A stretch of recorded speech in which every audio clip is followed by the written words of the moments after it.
Welcome to today's episode of the Support Insights podcast. I'm your host, Bryony Mulcairn, Community Manager at Centisum. Today, my guest is Clemens Behrend, whose most recent role was Global Director of Customer Support at Bitpanda. Thanks very much for joining me on today's episode, Clemens. It's lovely to have you. Thanks for having me. Would you mind giving me a little bit of an introduction on you and your background? Yes, so first of all, how I got into tech was actually that I had my own company like 10 years ago or so. My first company was reselling like gaming keys for computer games and also farming in-game items. This was my first step into tech and also into customer support. And I had a really good time with my clients, also received like a lot of good and positive reviews until the point when PaySafeCard, which was my only payment provider at that time, rolled out some new rules, which forced me to look for some alternatives. And luckily I found out about Bitcoin. This was in 2013. So I found out about Bitcoin. This gave me a lot of passion about this topic. So I decided to study pure economics. And at the end of my studies of pure economics, I worked with Telefonica, a telecommunication provider, and with the Fido Bank. The Fido Bank is quite known in crypto because it was the first bank worldwide which cooperated with the Kraken exchange. And my suggestion of a prototype that I wrote in my bachelor thesis back then was about like a trading front end. So when people log in into the bank account that they could trade on the Kraken exchange. And luckily they actually rolled it out. And when you log in the bank account of Fido today, you can actually trade there with cryptocurrencies. So this was my first touch point with the blockchain industry. And after that, I had like a really good time for the last 5 years, starting from 2017 at Bitpanda. Bitpanda is like the first unicorn in Austria and a broker for now every asset class. Back then, they only started with cryptocurrencies. When I started as customer support agent. Then I moved forward to a team lead, to a head position, and last but not least, to a director position. I took care of customer care. I took care of the VIP clients and also of the community management and social media. Of course, we focused on process management, but once you have set up all your processes, you know all the structure, at some point you will think about, okay, how can we get more efficient? How can we automate things? And I think that's the major reason why I'm here in the podcast today, that I can share a few insights about how to do automation, especially with the help of AI. So because you've got a very curious mind and you like to problem solve, customer support and improving those processes was quite a good fit for you. Yeah. And actually, it was quite the same as my Tedeki shop. So I had some experience in e-commerce. And Yeah. what they did with crypto, it was actually the same. For me, because I had this passion for customer support, it's not that important what you sell or what you contribute. It's more how you support your clients and how you set up this whole things. But it's not really about the product as long as it's digital.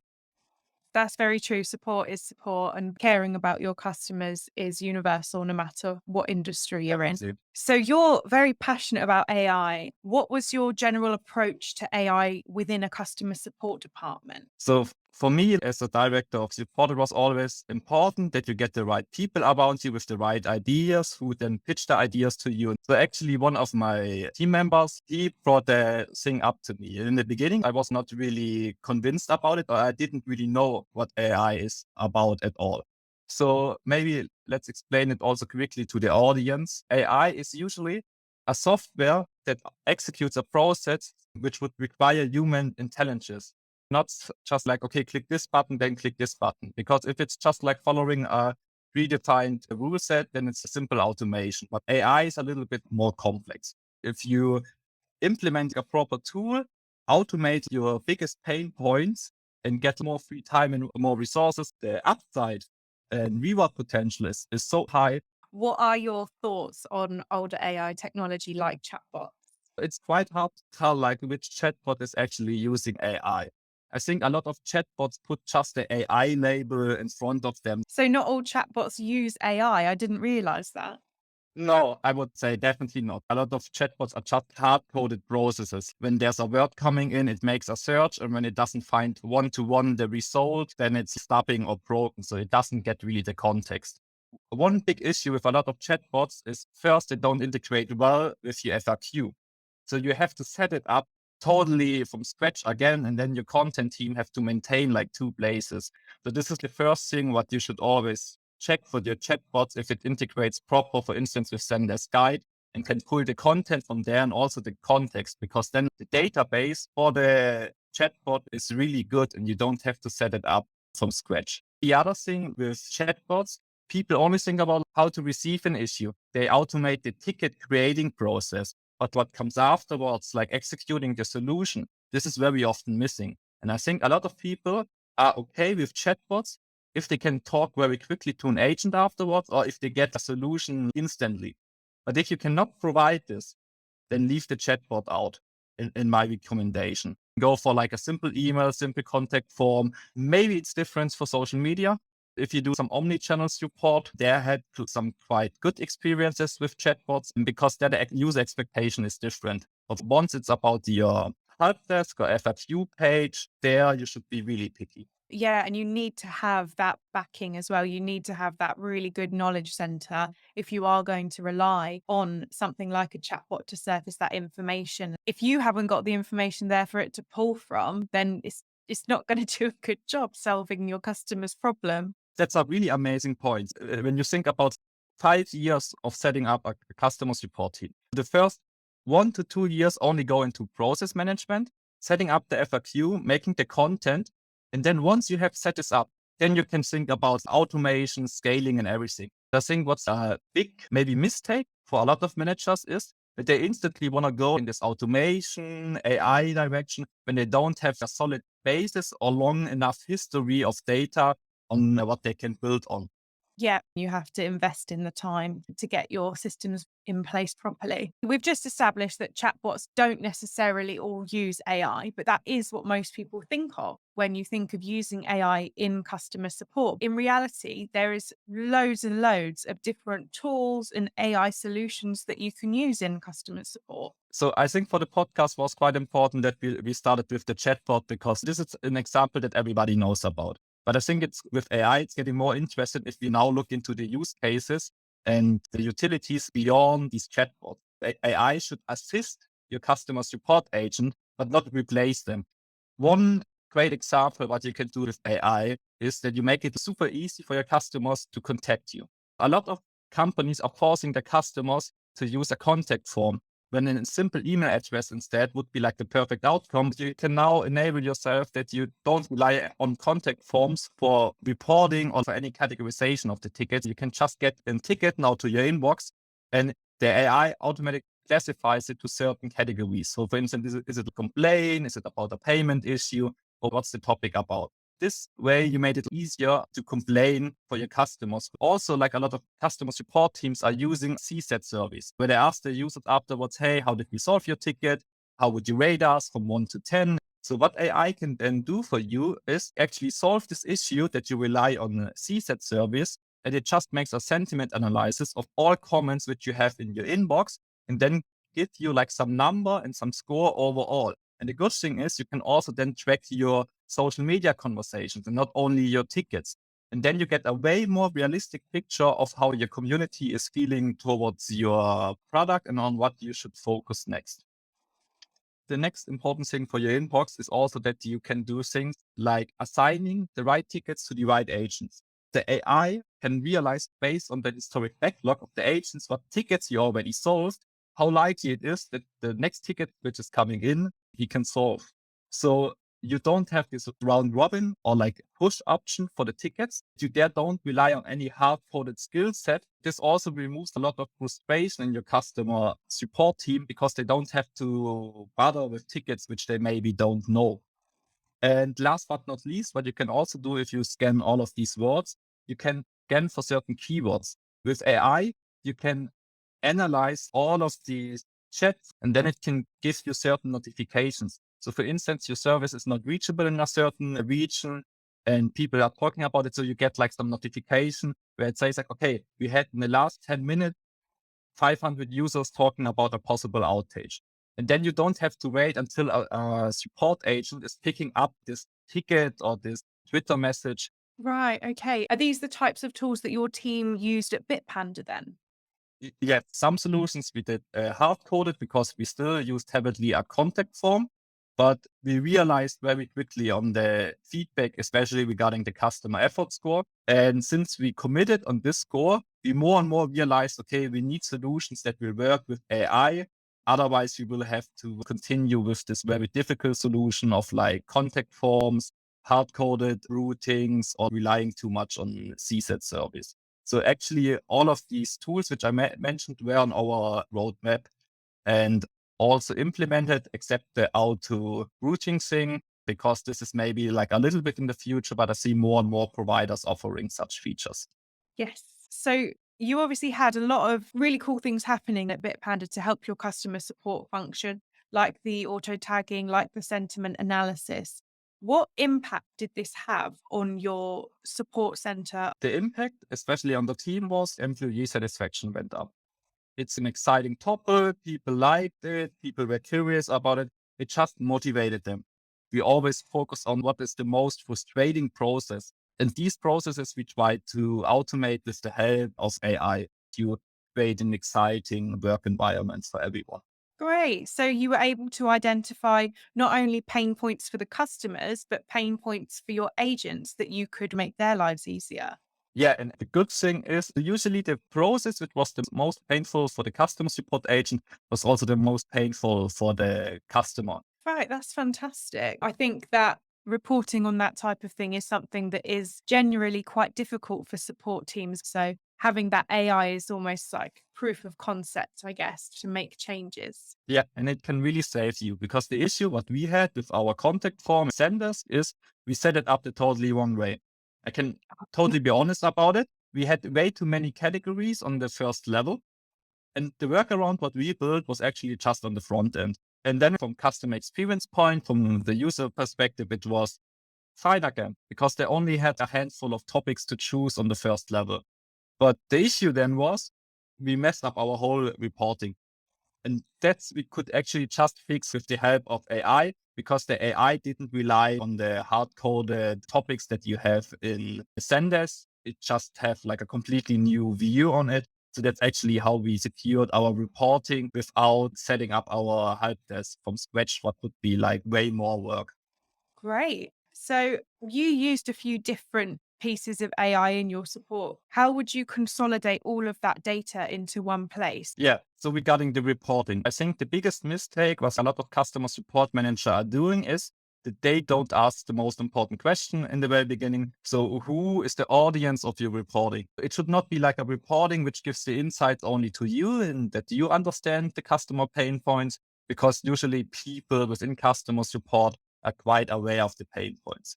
So we built a dashboard for product management that they can access all information on their own without even talking to customer support. Because the issue is, as customer support team, you are super biased when it's coming to customer feedback. You will always remember the feedback where the customer asks in the nicest way, in the rudest way, and maybe in the most frequent way. But does that say anything about how important the issue is? Maybe it indicates it, but not like absolutely.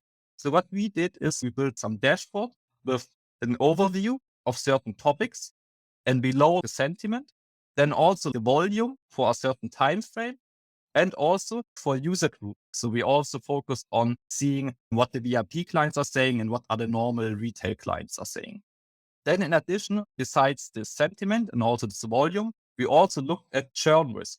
We identified that before users are stopping our service, sometimes they complain and then they use specific wording. So for instance, they say like the payment method is not working and so on in a certain way. And then you can identify which users are very likely that they will quit your service. So we tried also to predict behaviors for people who share negative and positive word of mouth. In addition, what we also had on this dashboard, what was the most valuable insight for me, especially in the crypto industry, is we had sentiment in one chart compared to Bitcoin's price. Because what we found out is the sentiment of our users is following Bitcoin price with 2 weeks delay. So whenever Bitcoin crashed, people were in the red, more complaints came in. I mean, it's logical for a trading product. If people are losing money, they are more easily to get upset. And at some point when prices are going up, CSAT and everything will follow as well. So because of this influence of the Bitcoin price, we also knew that CSAT was not really reliable. as like metric. So therefore sentiment was better. Really Yeah. interesting. So you're able to predict when you're going to get more angry customers based on how the market's performing. That enables you to set yourself up for success as much as possible and just kind of help your agents and your customers through when they're going through a bit of a dip. Yeah. Yeah. So this was how we dealt with product management, that they can access the data on their own, because then they can have their own ideas and not rely anymore on customer support. And actually it helped also the customer support agents that they don't have to always run to product management and tell them what's not working. So I think we now focus like a lot of retaining users together with product management. When people think about customer support, they think about like email and ticketing system. But customer support now it's omni-channel. It's like Twitter, Facebook, Reddit, Discord, LinkedIn. With AI, you can listen to all of these platforms. If they have an API or some way to access data and conversations, you can pull them into the same dashboard. The only limitation what you have there a little bit is that when people are not using their real names and like some funny name with an NFT animal picture, you have no clue when they complain on social media and also in your ticket. So I think this is a huge limitation. And there I hope that AI can do something in the future, or that we find any ways that we can have a common way to identify users, especially in crypto. When I have an account in an exchange and then I write from Twitter and say, hey, please approve my transaction. That is not like the way how support can work. So I think this is like the biggest weakness that we have in omnichannel support right now. Great point. So we spoke a little bit about using AI tools for tagging and reporting. What would you say are the advantages of using AI for that sort of thing rather than manual tagging? Manual tagging, always when it involves a human, they forget about it or do mistakes. That's just normal. AI, it doesn't get tired. It just does the job. So that's definitely an advantage. I think also it's way better in spotting bugs. So this is what we talked about with the social listening tool. No human can follow up all conversations on all social media channels at the same time. And AI can put these pieces of the puzzle together and then escalate the thing to you. And human agent maybe doesn't see this connection. Yes, that's a very good point. But also, your customers will pick up on a lot of things before you, as an agent, do. So, if you've got tickets coming in that are saying something about a bug in your system or on your site, if AI is spotting that for you, it can immediately go bug and alert the right person.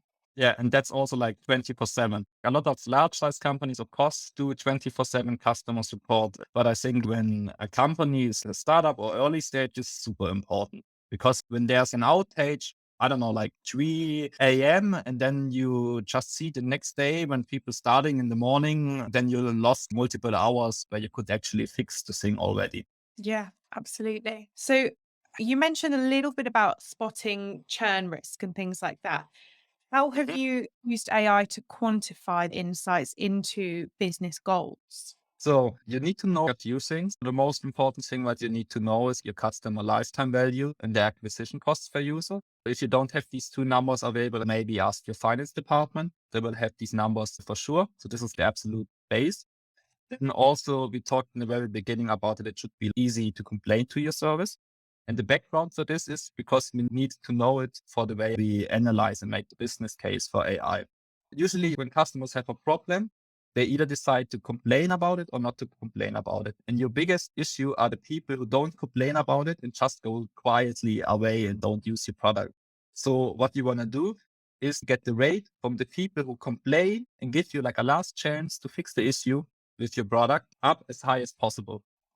Don't try to deflect all of these contexts. If you then have the rate of complainers, non-complainers, of people who you could satisfy, people who are still dissatisfied, if you then know all the customers at risk of canceling your service, and if you then multiply by the customer lifetime value and comparing it to acquisition costs for new users, then you have a good and proper picture about what's actually going on from a financial perspective. Yeah, because if you're deflecting cases and deflecting complaints, it doesn't mean that your customers are happy. It means that you're just burying your head in the sand and pretending that everything's fine. Yeah, and you don't have the data available. The good thing is once you have all of these rates and also numbers available, when you roll out a certain improvement from your dashboard, from your product team, you can easily calculate what happens if we improve this single topic. How many less complaints did you receive? Or from the complaints that you receive, how did the rate between satisfied and dissatisfied users change? Based on these assumptions, you can then come up with one financial number in the end and can say, okay, we implemented an improvement of the credit card payments and we have 10% less churn in this month, and then multiplied by the user amount and the customer lifetime value. And then you have one final number. In a lot of organization, finance teams, or maybe like product teams, they don't speak about CSAT. CSAT is really something what you should only speak about within your customer support team. When it's cross department, you should speak about financial numbers because everybody understands money.